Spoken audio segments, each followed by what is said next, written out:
ഹോസ്ദുർഗ് താലൂക്ക് സമ്മേളനം നടത്തി. Joint council vice chairman Naresh Kumar Kunniyoor ഉദ്ഘാടനം ചെയ്തു. നിങ്ങളുടെ സ്വപ്ന ദിനങ്ങളെ അവിസ്മരണീയമാക്കാൻ ശുഭമുഹൂർത്തങ്ങൾക്ക് ശോഭയേകാൻ ഇനി ശോഭിക മാത്രം. Shobhika weddings, big mall, Kanhangad.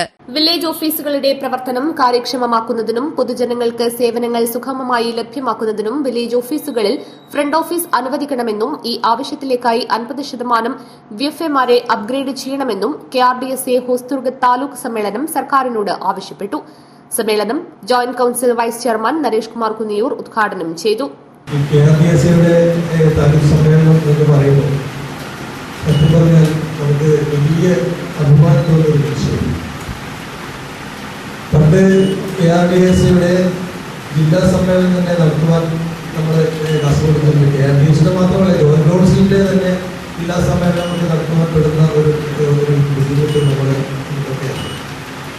ഇത് വളരെ കൃത്യമായിട്ട് പ്രവർത്തിക്കുന്ന എല്ലാ താലൂക്കുകളിലും സംസ്ഥാന കമ്മിറ്റിയുടെ ജില്ലാ കമ്മിറ്റിയുടെ എല്ലാ ആഹ്വാനങ്ങളും എണ്ണയിട്ട യന്ത്രം പോലെ കൃത്യമായിട്ട് പ്രവർത്തിക്കുന്ന നല്ല താലൂക്ക് കമ്മിറ്റികൾ ഇവിടെ നമ്മുടെ ഏറ്റവും വലിയൊരു സന്തോഷം കൂടെയാണ്. പ്രസിഡന്റ് സൗമ്യ MV അധ്യക്ഷത വഹിച്ചു. സെക്രട്ടറി ശശി കരുവാച്ചേരി സ്വാഗതം പറഞ്ഞു. KRDSA സംസ്ഥാന general secretary MM Najeem, joint council ജില്ലാ സെക്രട്ടറി ബിജുരാജ്, KRDSA ജില്ലാ പ്രസിഡന്റ് വിനോജ്, ജില്ലാ ജോയിന്റ് സെക്രട്ടറി വിശ്വംഭരൻ തുടങ്ങിയവർ സംസാരിച്ചു. പുതിയ ഭാരവാഹികളായി സജിതയെ പ്രസിഡന്റായും ഷഫീർ MCA സെക്രട്ടറിയായും തെരഞ്ഞെടുത്തു. നാമദേവൻ P വൈസ് പ്രസിഡന്റായും സുധീരൻ ജോയിന്റ് സെക്രട്ടറിയായും ജിഷാദ് ശങ്കർ ട്രഷററായും തെരഞ്ഞെടുക്കപ്പെട്ടു.